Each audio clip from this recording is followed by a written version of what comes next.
Hello दोस्तों।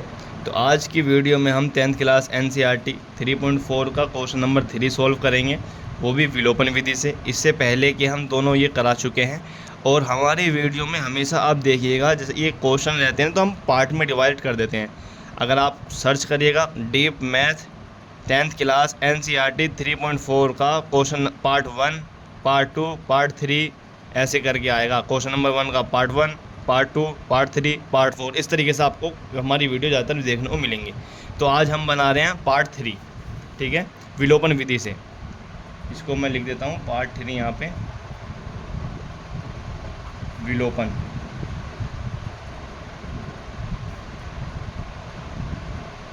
ठीक है, ये दो समीकरण हमारे पास हैं। इन दोनों समीकरणों को थोड़ा हमें ये वाली समीकरण तो हमारे पास जो हैं, इसको हमें ठीक करनी है, दोनों समीकरणों को।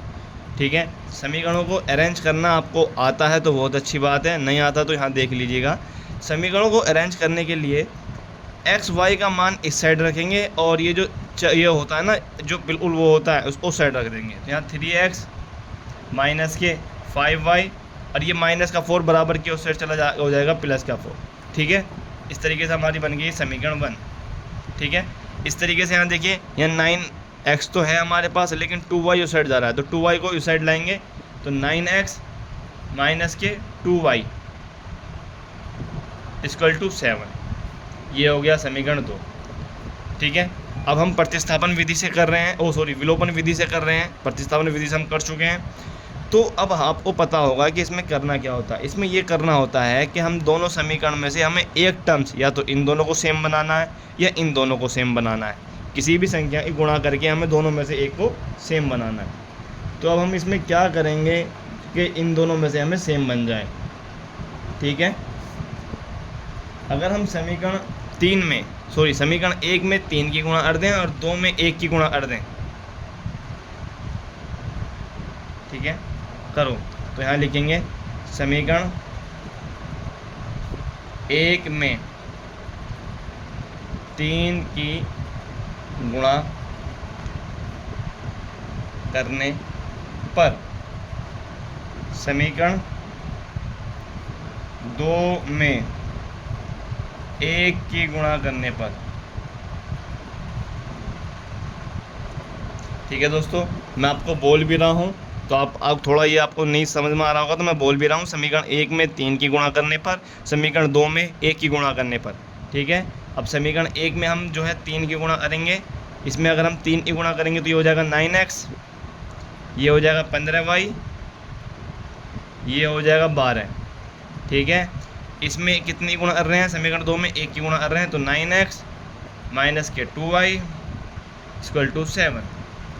ठीक है दोस्तों, अब आप कहेंगे कि सर ये तो कटा ही नहीं, क्योंकि ये प्लस प्लस हो रहा है। मैं तो दोस्तों आपको पता होगा कि इसमें अगर इस तरीके की कंडीशन आती है तो इसमें हम क्या करते हैं कि इसमें हम साइन चेंज कर देते हैं। जहाँ प्लस होता है वहाँ माइनस, जहाँ माइनस होता है वहाँ प्लस, और जहाँ प्लस होता है वहाँ माइनस।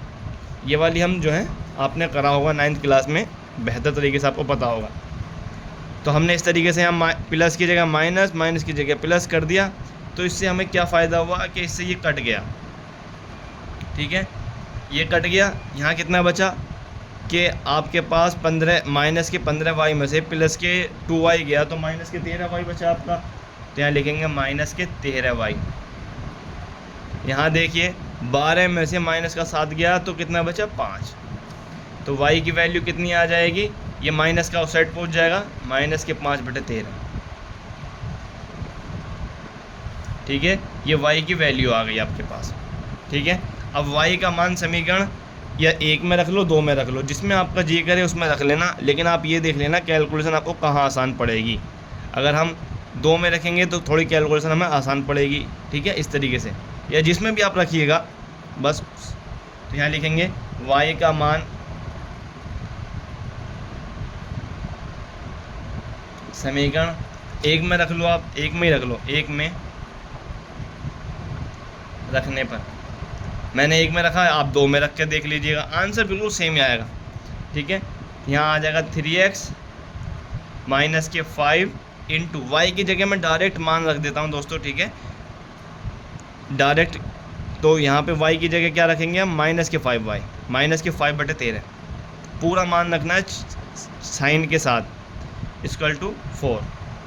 यहाँ 3x आ गया, ये माइनस इंटू माइनस हो जाएगा प्लस, और 5 पंचे 25/13 इक्वल टू 4। कोई दिक्कत दोस्तों नहीं होनी चाहिए आपको।